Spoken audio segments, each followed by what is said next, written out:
जय हिंद साथियों, मैं हूं विशाल रामदेव और आज हम डिस्कस करने वाले हैं एसएससी सीजीएल का सेट 7। ठीक है, अभी तक मैं आपको 6 सेट कंप्लीट करवा चुका हूं और आज हम देखने वाले हैं हमारा सेट 7। ठीक है, ये चल रहा है हमारा एसएससी सीजीएल का शिफ्ट 3 जो हुई थी 17 जुलाई को। ठीक है, ये आपको याद से करना है सेट। ठीक है, जो भी प्रीवियस ईयर क्वेश्चन आते हैं वो हम आपको सबसे पहले करवाते हैं हमारे यूट्यूब चैनल पर। अगर आप नए हो तो सब्सक्राइब जल्दी से कर लेना।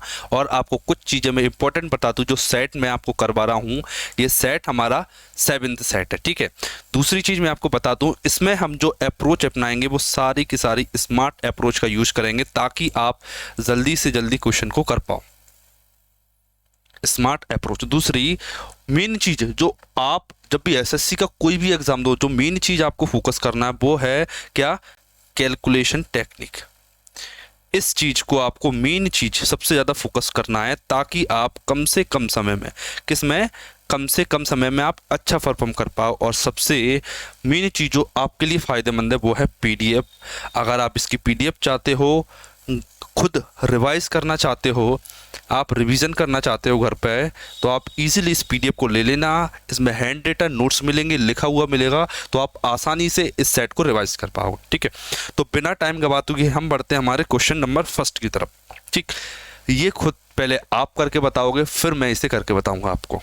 देखिए, इस क्वेश्चन को करके बताइए आप।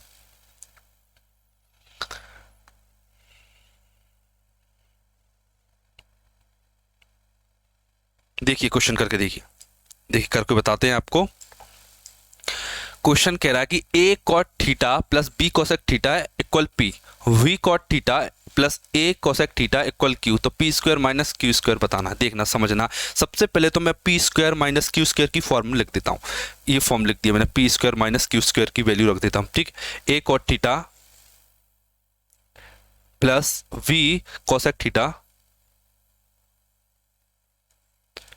का स्क्वायर माइनस क्यू का स्क्वायर। क्यू में क्या है? वी कॉट थीटा,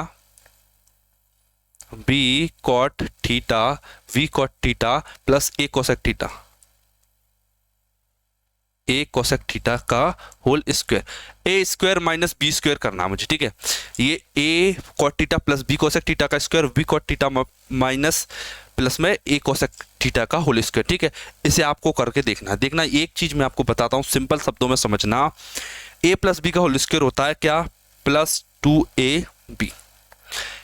ठीक है, फिर a प्लस बी का होल स्क्वायर आएगा प्लस 2ab, लेकिन माइनस लगाया तो माइनस 2ab आएगा। ठीक है, माइनस 2ab आएगा। ये बात याद रखना, 2ab मतलब कि 2ab cot theta cosec theta और cosec theta minus 2ab cot theta और कोसेक थीटा, ये आपस में कैंसिल हो जाएगा। ठीक है, तो जो प्लस 2ab माइनस 2ab वाली टर्म आएगी ये कैंसिल हो जाएगी। मैं इसे बिल्कुल भी नहीं लिखूंगा।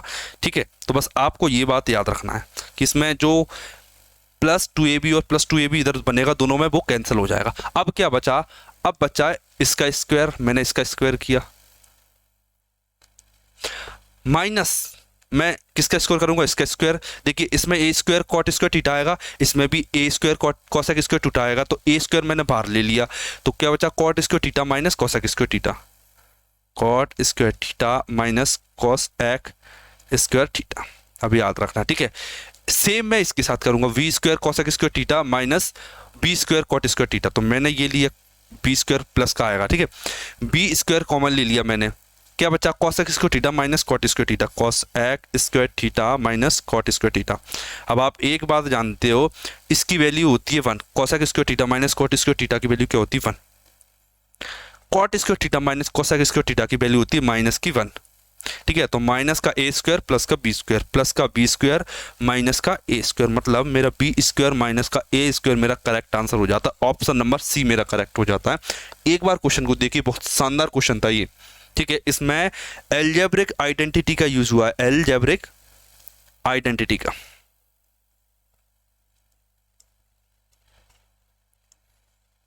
एल्जेब्रिक आइडेंटिटी का यूज इसमें किया गया है। ठीक, अब आपको अगर एल्जेब्रा प्लस ट्रिग्नोमेट्री आती है तो आप इस क्वेश्चन को देखते ही सॉल्व कर सकते हो।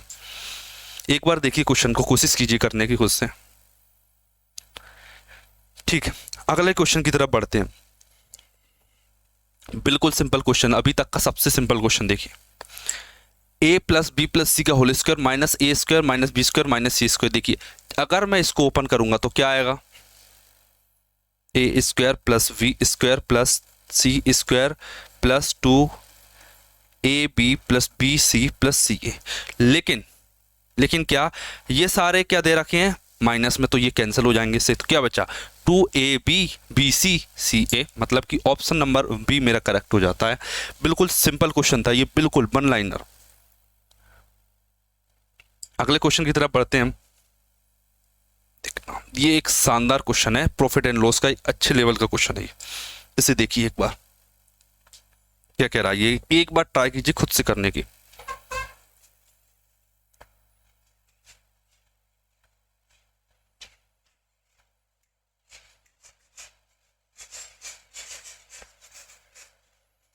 देखिए आपको करके बताते हैं। 15% की छूट देने के बाद एक वॉशिंग मशीन का मूल्य इतना है, ठीक है। यदि कोई छूट नहीं दी जाती तो दुकानदार को 12% का लाभ होता, ठीक है। वॉशिंग मशीन का क्रय मूल्य ज्ञात कीजिए। इसे आप एक बार ट्राई करके देखिए।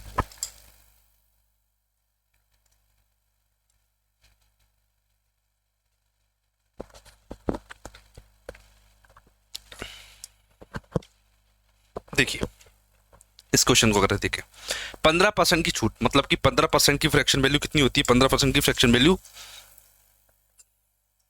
3/20। अगर सेलिंग प्राइस 20 रुपए है तो इसे 3 का डिस्काउंट देकर, सॉरी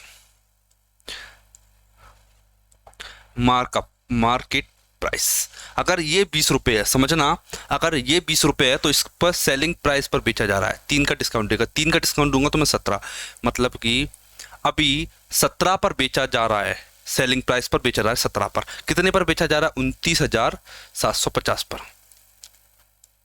29,750 पर, ठीक है। मतलब 17 की वैल्यू ये, तो 20 की वैल्यू क्या आएगी देखना, 17 की वैल्यू 29,750, तो 20 की वैल्यू क्या, ये मेरे पास क्या आ गया मार्केट प्राइस, ये क्या है मार्केट प्राइस। अब समझना उसकी फीलिंग आगे क्या कहता है, देखना मार्केट प्राइस आ गई 20। अब वो ये कह रहा है कि अब उसे यदि कोई छूट नहीं देता, अब वो इस पर नहीं बेचेगा, किस पर, इस पर नहीं बेचना चाह रहा। वो कह रहा है मेरे पास ये है, मैं इस पर इसे सेल करूंगा, ठीक है। जो मार्कअप परसेंटेज है, जो मार्केट प्राइस है, वही सेलिंग प्राइस है। अब ये मार्केट प्राइस नहीं बची, अब ये क्या बन गई, अब मेरे पास ये बन चुकी है सेलिंग प्राइस, ठीक है। अब ये क्या है मार्केट प्राइस नहीं है, अब है मेरे पास ये सेलिंग प्राइस, ये मेरे पास सेलिंग प्राइस आ चुकी है, ठीक है। अब वो ये कह रहा है अगर इतने पर बेच दे तो 12% का लाभ होता है। 12% का लाभ का मतलब क्या होता है, 12% लाभ मतलब 12% लाभ मतलब कि 4 × 12, 4 से काटा 25, 3/25 इसकी फ्रैक्शन वैल्यू। मतलब अगर कोई चीज 25 रुपए की है तो उसे कितने पर बेचा जा रहा है, 3 की लाभ मतलब 28 पर बेचा जा रहा है, 28 पर बेचा जा रहा है। ये सेलिंग प्राइस है, मतलब इसकी वैल्यू दे रखी है 28 की, सेलिंग प्राइस है ये। मुझे क्या पूछा है, मुझे पूछा है इसने क्या, क्रय मूल्य क्या है। मैंने देखा कि क्रय मूल्य 25, तो 25 का मैंने कर दिया इसमें गुणा। अब आप इसे काटा पीटी करो, आपका आंसर आ जाएगा, करके देखते हैं। देखिए 17 से काटा ये आया, 12 आया, 17 17 119, 119 2 7 9 कितना आएगा 127, 119 1 8 बचा, 17 5 85, 1750 आ गया, ठीक है। अब इससे काट के देखते, 7 से काटने से 7 चौक 28, 7 से काटा तो 7 दूनी 14, 7 5 35 और ये आ गया 250। 4 से काटा मैंने 5 आ गया, 25 पंजा 125, 125 में अगर मैं 25 का गुणा करूंगा, 125 में अगर मैं 25 का गुणा करूंगा, 25 मतलब 250, कितना आएगा 0, 25 पंजा 125, 125 5 12, 25 दूनी 50 और 62 2 6 25 और 6 31, 31,250 मेरा करेक्ट आंसर हो जाएगा। मतलब ऑप्शन नंबर ए। जो मैंने यहाँ कुछ भी लिखा था समझना, कि मैंने इधर जो भी कुछ लिखा था इधर वो सब बकवास था, इधर आपको कुछ नहीं लिखना, केवल जो मेन कैलकुलेशन थी वो एक स्टेप की थी, ये वाली स्टेप आपको लिखना आना चाहिए। क्या, अगर 17 की वैल्यू 29,750 है तो 20 मेरी सेलिंग प्राइस आ जाएगी। 20 क्या थी, मार्केट प्राइस, मार्केट प्राइस पे ये वो सेल कर रहा है, डिस्काउंट नहीं दे रहा, 20 पर ही उसे बेच दे रहा है। अब समझना, अब वो कह रहा है कि उसे 12% का प्रॉफिट होता है, 12% मतलब 25 की चीज को 28 में बेच रहा है, मतलब 28 की वैल्यू दे रखी है, 25 की पता करना है, तो 25 सीपी, तो ये मेरे पास सीपी आ गया 31,250 रुपये। बेस्ट क्वेश्चन था ये, एक शानदार क्वेश्चन था ये प्रॉफिट एंड लॉस का। अगले क्वेश्चन की तरफ बढ़ते हैं।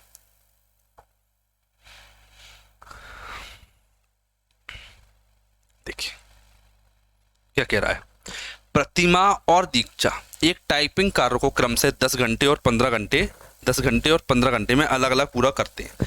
4 घंटे अकेले टाइप करने के बाद में प्रतिमा काम छोड़ देती है। प्रतिमा काम छोड़ देती है 4 घंटे काम करने के, अकेले काम करने के बाद। दीक्षा शेष टाइपिंग कार्य को कितने दिनों में करेगी, समझना, देखना।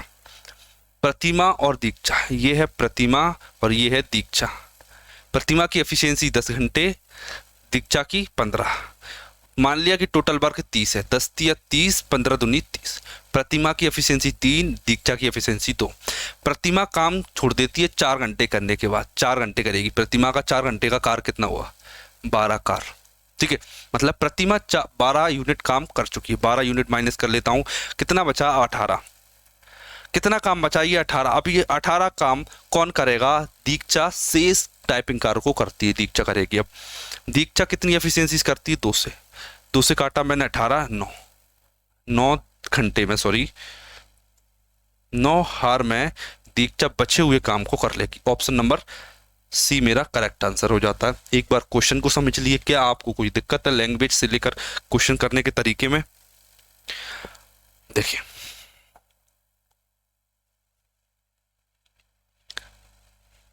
यदि किसी घन के पृष्ठ का परिमाप, पृष्ठ मतलब कि क्या होता है, what is the volume of the cube if the face of the cube कितना है, 40 सेंटीमीटर, तो उस घन का आयतन ज्ञात कीजिए। क्या पता करना, उस क्यूब का वॉल्यूम, समझ।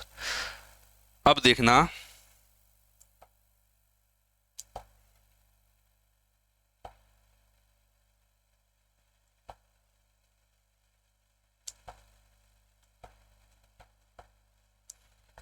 ये बन गया क्यूब, इसका ये दे रखा है, ये होता है पेरीमीटर, इसके फेस का पेरीमीटर कितना होता है, 4a। 4a की कितनी वैल्यू दे रखी है, 4a की वैल्यू कितनी दे रखी है इसमें, 40। मतलब इसकी साइड कितनी आ जाएगी, a 10 आ जाएगी। इसका वॉल्यूम क्या आएगा, a cube 1000। Option number A मेरा करेक्ट हो जाता है। एक बार क्वेश्चन को समझिए, क्यूब है ये।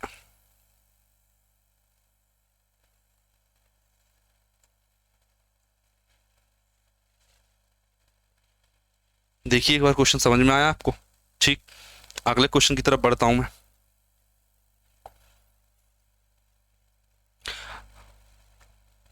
इस क्वेश्चन को आप एलिगेशन और डेविएशन 2 तरीके से कर सकते हो, देखना। 45 रुपए पर केजी के मूल्य वाली चाय की किस्म के साथ एक निश्चित मूल्य वाली चाय, एक निश्चित मूल्य वाली चावल की एक दूसरी किस्म, अच्छा ये चावल है, की किस्म 3:2 के अनुपात में मिलाई जाती है। इस प्रकार बने मिश्रण का मूल्य 50 रुपए प्रति केजी है। तो दूसरे किस्म के चावल का प्रति केजी मूल्य ज्ञात कीजिए। पहले है 45 रुपए केजी, 45 रुपए केजी वाले चावल, और फिर नई किस्म वाले चावल है, किस रेशो में दे रखी है ये, 3:2। कितने में, 3:2, ठीक है। अब मैंने देखा, ठीक है, जो इसकी रेट कितनी है, इस वाले की रेट है 45 रुपए। मैंने इन्हें मिला दिया, मिलाने के बाद जो ओवरऑल रेट बनती है वो बनेगी 50 रुपए, 50, ठीक है। अब देखना, मुझे इसकी पता करना है, तो इसकी मैं निकालूंगा डेविएशन से 50। ये कम है, ये कितना है, कितना कम है, 45, कितना कम है इससे, 50 से माइनस का, सॉरी प्लस 5। ये कितना ज़्यादा है, 50 में से 45 माइनस करो, प्लस का 5, 5 थी 15, तो इसमें से मुझे, सॉरी ये कम है, एक सेकेंड, ठीक है, ये कम है, 45 का माइनस का 5 कम है, 5 थी 15, 15 ज़्यादा होगा, लेकिन जो 15 है, जो 15 आया है मुझे इस 2 पर बांटना पड़ेगा, तो 2 का मैंने भाग दिया। इसे सॉल्व कीजिए, आपका आंसर आ जाएगा 15 का आधा 7.5, 50 प्लस 7.5 कितना होगा 57.5। आंसर ऑप्शन नंबर वी मेरा करेक्ट हो जाता। एक बार देखिए क्या आपको समझ में आया, बिल्कुल वन लाइनर क्वेश्चन है ये सारे। देखिए मैं आपको कुछ इन्फॉर्मेशन दे देता हूं, अगर आप अभी आने वाले किसी भी एग्जाम की तैयारी कर रहे हो तो उसके लिए एक चैप्टर वाइज बैच चल रहा है हमारे यूट्यूब चैनल पर। कैसा चैप्टर वाइज बैच?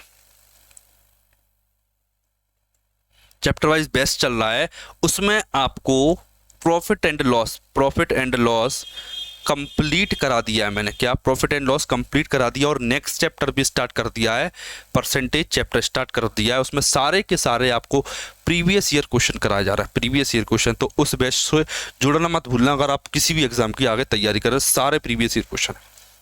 अब देखना, देखिए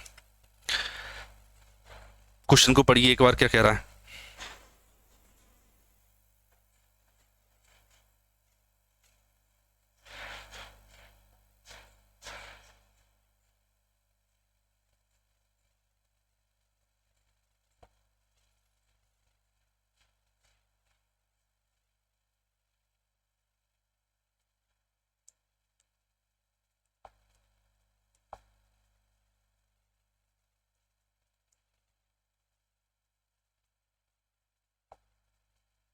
ये है एक सर्कल, ठीक है। अब वो ये कह रहा है उस वृत्त की त्रिज्या ज्ञात कीजिए जो त्रिभुज के परितः परिबद्ध है। तो त्रिभुज के ये सर्कल है, ये त्रिभुज के बाहर बना हुआ है, जिसकी भुजाएं क्रम से 16, 30, 34 है, 16, 30, 34, ठीक है। अब आप 1 मिनट इसको देखिए गौर से, 16, 30, 34, तो आपको कुछ दिखेगा क्या? 2 का भाग दिया मैंने, 8, 15, 17। क्या ये एक ट्रिपलेट है? मतलब कि यह एक त्रिभुज, जो त्रिभुज दिया गया समकोण त्रिभुज, मतलब कि एक राइट एंगल ट्राइंगल है। ये कैसा ट्राइंगल है? एक राइट एंगल ट्राइंगल है। याद रखना जो राइट एंगल ट्राइंगल होता है वो हमेशा डायमीटर पे बनते हैं। कैसा बनता है? डायमीटर पे बनता है। ये डायमीटर बनेगा, यह 90 रहा होगा। ये डायमीटर मतलब कि इसकी जो बड़ी साइड है 34 सेंटीमीटर, वो इसका डायमीटर है। और इधर वाली ये साइड है कुछ भी, कितनी मान लो, कितनी दे रखी है? 16 और 30। मान लो ये 16 सेंटीमीटर और ये 30 सेंटीमीटर। तो ये डायग्राम है वो आपको बनाना आना चाहिए। डायमीटर 34 है तो रेडियस 17 सेंटीमीटर, मतलब कि ऑप्शन नंबर बी मेरा करेक्ट आंसर हो जाता है। देखिए क्वेश्चन को एक बार देखिए, अगला क्वेश्चन देखते हैं।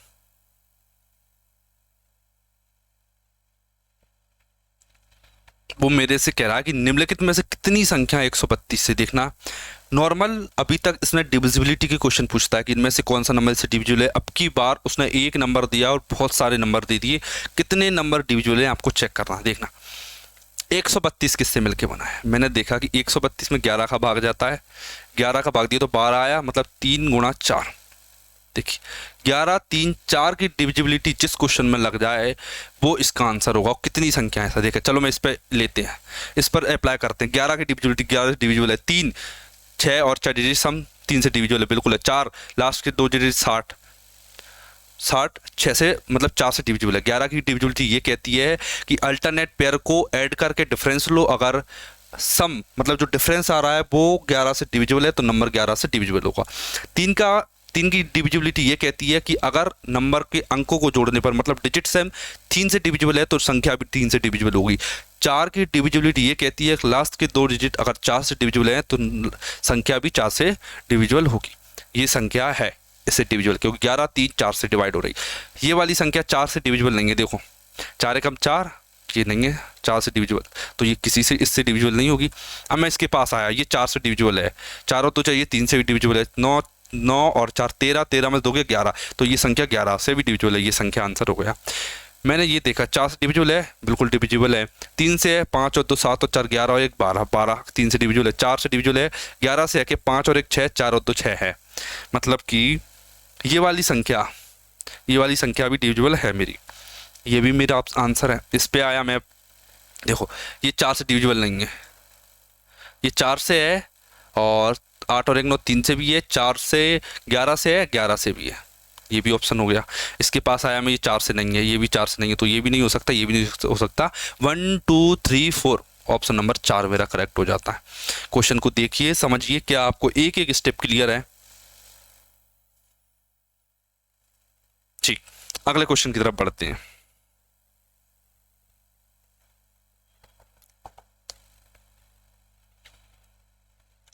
ये है अपना परसेंटेज में वोटिंग वाले क्वेश्चन है ये, ठीक है। एक निर्वाचन क्षेत्र की मतदाता सूची में शामिल कुल लोगों में 90% लोगों ने एक चुनाव के दौरान मत डाले, ठीक है। टोटल 100% लोग थे, 90 ने वोट डाल दिए, ठीक है। जितने लोगों ने वोट डाले, 90 में 90 डाले ना, डाले गए मतों में से 15% अवैध हैं। 90 लोगों ने डाले और जितने डाले उनमें से 15% अवैध घोषित कर दिए गए। जीता ने वैध मतों के 60% मत प्राप्त किए।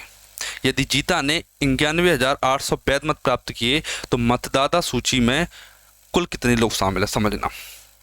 ये मतदाता सूची थी 100%, इसमें से 10% मैंने हटा दिए, क्योंकि शामिल कुल लोगों में 90% ने वोट डाले, 10% ने वोट ही नहीं डाले, तो 90% लोग आए मेरे पास, ठीक है। अब 90% में क्या हुआ, 15% अवैध घोषित कर दिए गए, 15% को कर दिया गया अवैध घोषित, ठीक है। और जीता ने अवैध घोषित कर दिए, ठीक है। तो 90 का कुछ परसेंट आया होगा, ये वैध है। कैसे है, ये वैध वोट है, वैध मतलब कि ये वैलिड वोट्स हुआ है, ये वाले वैलिड वोट्स हैं। वैलिड वोट्स, वैध मतों में से 60% मत प्राप्त किए। इसका 60% अगर मैं निकालूंगा, इसका 60% निकालूंगा तो इतने वोट हैं। 60% वैलिड वोट का 60% इतना है, देखना 91,800, 91,800।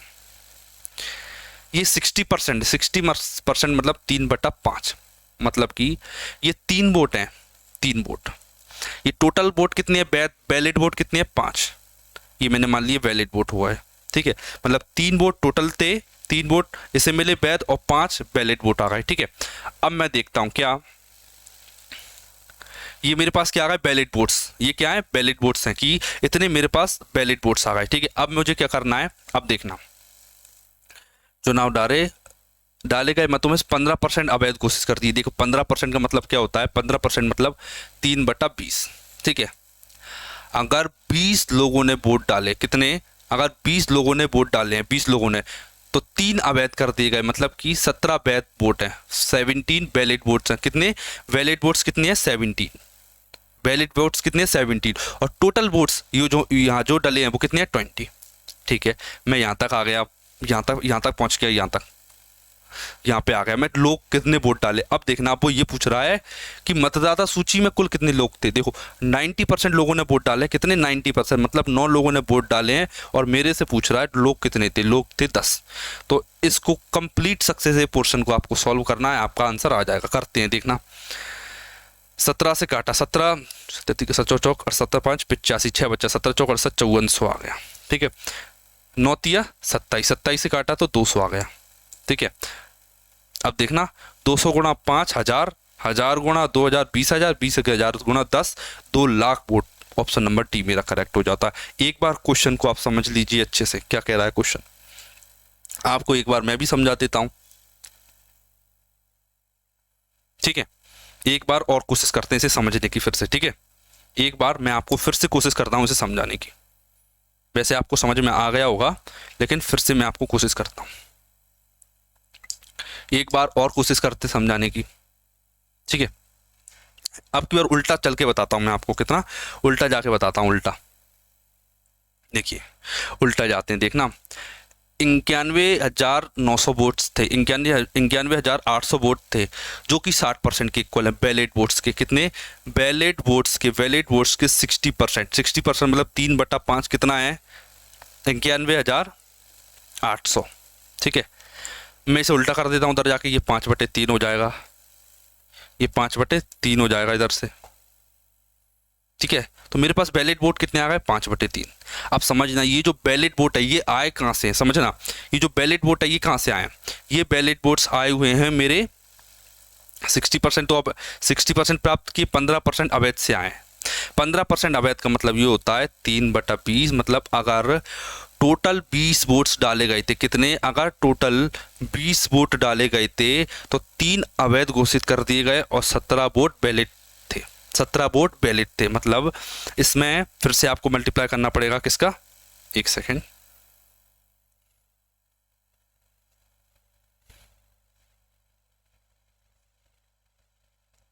ठीक है, 17, 20 वोट थे जो डाले गए और 17 वो हैं जो वैलिड है, तो मैंने 17 का फिर से डिवाइड किया और 20 मेरे पास आ गए। 20 वोट कौन से, 20 वोट जो हैं जो डाले गए हैं। अभी मेरे पास डाले गए वोट्स आए हैं, किस तक पहुंचाऊं मैं अभी कि डाले गए वोट्स कितने हैं। फिर से एक लाइन मुझे मिली कि 90% लोगों ने चुनाव के दौरान मत डाले, 90% लोगों ने डाले, मतलब 9/10। मतलब अगर टोटल 10 लोग थे तो 9 लोगों ने वोट डाले हैं और 1 लोगों ने वोट नहीं डाला। लेकिन मेरे पास है डाले गए लोगों की संख्या, ये 9 लोगों ने वोट डाले हैं। मुझे पता करना है मतदाता सूची में जो इलेक्टोरल लिस्ट थी उसमें कितने लोग थे, तो 9 की वैल्यू दे रखी है, 10 की वैल्यू पता करना है। 9 की वैल्यू क्या है, 10 का मुझे पता करना है। ये चीज़ आपको समझना पड़ेगी अच्छे से, बस इसे ही कैलकुलेट किया है मैंने, ठीक, समझा दिया आपको, 2 बार समझा दिया अच्छे से।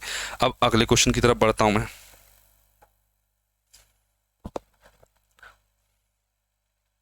ये भी एक टाइम एंड वर्क का शानदार क्वेश्चन है। देखिए क्वेश्चन को पढ़िए एक बार, देखो, 12 पुरुष 16 लड़के एक कार को 5 दिनों में करते हैं, जबकि 13 पुरुष 24 लड़के उसी कार को 4 दिनों में कर सकते हैं। 29 पुरुष 22 लड़के उस कार को कितने दिनों में पूरा करेंगे। ये डायरेक्टली किसना MDH कॉन्सेप्ट पर बेस्ड क्वेश्चन। देखिए 12 पुरुष मतलब 12 मेल थे, 12 मेल प्लस 16 लड़के 16 बॉयज 5 दिन में काम को कर रहे हैं, मतलब efficiency into time total work, ठीक है। और सेम काम को 13 पुरुष 24 लड़के, 13 पुरुष प्लस 24 लड़के, 24 लड़के कितने दिनों में कर सकते हैं, 4 दिनों में कर सकते हैं, ठीक है, मैंने ये भी मान लिया, ठीक है। अब देखना मेल किसकी, मैन और बॉयज़ की एफिशिएंसी चाहिए, समझना। देखो ये मैंने लिखा मैन की एफिशिएंसी और ये मैंने लिखा बॉयज़ की एफिशिएंसी, कितनी आएगी देखना। आप एक बात तो आपके मन में क्लियर होना चाहिए कि 12 का गुणा 5 में होगा 60 आएगा, 13 का गुणा 4 में होगा तो 52 आएगा, 13 चौक 52, और ये 60 में से 52 जाएगा तो 8 M आएगा, ठीक है। अगर मुझे M की वैल्यू चाहिए, M की वैल्यू, तो मैं कैलकुलेशन करूंगा बी पर कैलकुलेशन कर रहा हूँ, याद रखना। 16 5 80, 24 चौक 96, 80 और 96 का डिफरेंस, 80 और 96 का डिफरेंस 16, ये आ गया, ठीक है। अब दूसरी चीज समझना, अब मैं कैलकुलेशन करूंगा। अब मुझे चाहिए V की वैल्यू, अब क्या चाहिए मुझे, B वॉइस की एफिशिएंसी, तो मैं मेल पर कैलकुलेशन करूंगा। मेल पर 12 पंजा 60, 13 चौक 52, 60 और 52 का अंतर 8, तो ये मेरे पास मैन की एफिशिएंसी, बॉयज की एफिशिएंसी 8 दूनी 16, 2 और 1, ये आ गया, ठीक है। अब मुझे पता करना है कि टोटल वर्क कितना था। टोटल वर्क मैंने देखा ये भी टोटल वर्क है और ये भी टोटल वर्क है, इसमें से किसी में रख देता हूं मैं, ठीक है। तो मैं इसमें वैल्यू रख देता हूं 2, 13 दूनी 26, 1 मेल की एफिशिएंसी 2, 13 मेल की एफिशिएंसी 26 यूनिट, प्लस 1 बॉय की एफिशिएंसी 1 यूनिट, तो 24 बॉयज की 24 कितना हो जाएगा, ये 30 और 20 50 एफिशिएंसी टोटल थी और 4 दिनों में काम हुआ, तो ये टोटल वर्क है अपॉन। अब मुझे किसका डेज पता करना है, मुझे पता करना है 29 पुरुष और 22 लड़कों की, 29 पुरुष और 22 लड़कों की। देखो 29 पुरुष की एफिशिएंसी क्या आएगी, 29 पुरुष की 1 मेल की एफिशिएंसी 2 यूनिट है, 29 मेल की एफिशिएंसी होगी 58, 1 बॉयज की एफिशिएंसी 1 है, 22 बॉयज की एफिशिएंसी होगी 22, मतलब कि कितना हो जाएगा 60 और 20 80। कितनी एफिशिएंसी काम करेंगे वो 80 एफिशिएंसी से। इस एफिशिएंसी अगर वो काम करेंगे तो काम कितने दिनों में होगा देखना, 0 से 0, 4 से 8 काटा 2 बार में, 2 से 5 काटा तो 2.5 दिनों में। अगर सारे मिलके काम करेंगे तो 2.5 दिनों में पूरा का पूरा काम कंप्लीट हो जाएगा। ऑप्शन नंबर ए मेरा करेक्ट हो जाता है। क्वेश्चन को समझना, आपको इस क्वेश्चन को इसी टाइप से करना, बिल्कुल इसी टाइप से करना। अगर आप लिखना भी चाह रहे हैं ना स्टेप, तो केवल ये स्टेप लिखना है आपको, केवल ये वाली स्टेप लिखना है, इसके अलावा कोई भी स्टेप मत लिखना और डायरेक्ट आपकी ये वाला आंसर आना चाहिए। ये स्टेप को लिखना है आपको सीधा, ठीक है। अगर आप इतना भी नहीं लिखना चाहते ना तो देखना, अगर आप इतना भी नहीं लिखना चाहते तो आप कैसे करोगे,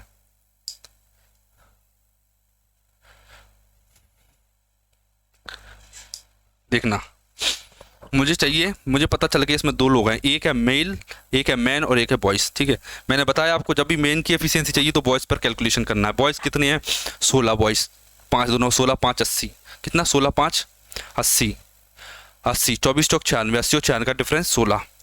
मुझे बॉयज़ चाहिए तो मैं मेल पर कैलकुलेशन करूँगा, बॉयज़ चाहिए तो मैं मैन पर कैलकुलेशन करूँगा, बॉयज़ चाहिए तो मैन पर कैलकुलेशन करूँगा। 12 5 60, 12 5 60, 13 चौक 52, 60 और 52 का अंतर 8, 8 से काटा 2:1। ठीक है, टोटल वर्क पता करना है मुझे, टोटल वर्क किसी में रख दूँ मैं, 12 दूनी 24, 24 और 16 40, 40 पंजा 200, टोटल वर्क 200 आया। अब इसमें मुझे चाहिए 29 पुरुष और 22 लड़के। 29 पुरुष, एक पुरुष की 2, एक पुरुष की एफिशिएंसी 2, 29 पुरुष की 58, 22 लड़के 58 और 22 80। एक जीरो से एक जीरो काटा, 4 से काटा 2, 4 से काटा 5, 2 से काटा 5, 2.5। आप चाहो तो ऐसे भी कर सकते हो एक लाइन में, चॉइस आपकी है कि आपको कैसे करना है। ठीक है, अगला क्वेश्चन देखते हैं। अब इस क्वेश्चन को करके बताइए, एक बेस्ट क्वेश्चन है, एक अलग ही लेवल का क्वेश्चन पूछा गया है ये, ऐसा क्वेश्चन जिसका आंसर ये लगा। देखना, एक थैले में 2:3:5 के अनुपात में 50 पैसे, 25 पैसे, 20 पैसे के सिक्के हैं। ठीक है, एक चीज बताइए, अगर मैंने आपको 50 पैसे की 2 टन्ने दिए, 50 पैसे की 2 टन्ने दिए, तो आपके पास कितने कितने रुपए हैं? तो आपने देखा कि मेरे पास कितने टन्ने हैं, 50 पैसे का 2 टन्ने हैं, तो मेरे पास कितने रुपए होंगे? तो मैंने 2 का भाग दे दिया, मुझे पता चल गया 1 रुपये है। ठीक है, 2 का भाग दे दिए मैंने। ठीक है, अब मेरे पास, मैंने आपसे बोला कि आपके पास 25-25 पैसे के 25-25 पैसे के 4 टन्ने हैं। कितने? 4। कितने टन्ने हैं? 4 टन्ने। तो मैंने पूछा आपके पास कितना रुपया है, तो आपने फिर से 4 से बांट दे दिया, 4 से डिवाइड कर दिए तो बना गया। ठीक है, तो आप समझ गए डिवाइड किससे देना है, ये फोकस करना है, डिवाइड किससे दिया जा रहा है। ठीक है, समझ गए। ठीक है, 50 पैसे, 25 पैसे और 20 पैसे,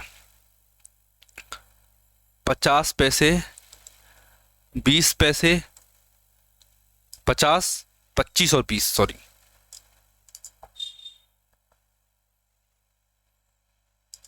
50, 25 पैसे और 20 पैसे। क्या रेशो दे रखा है?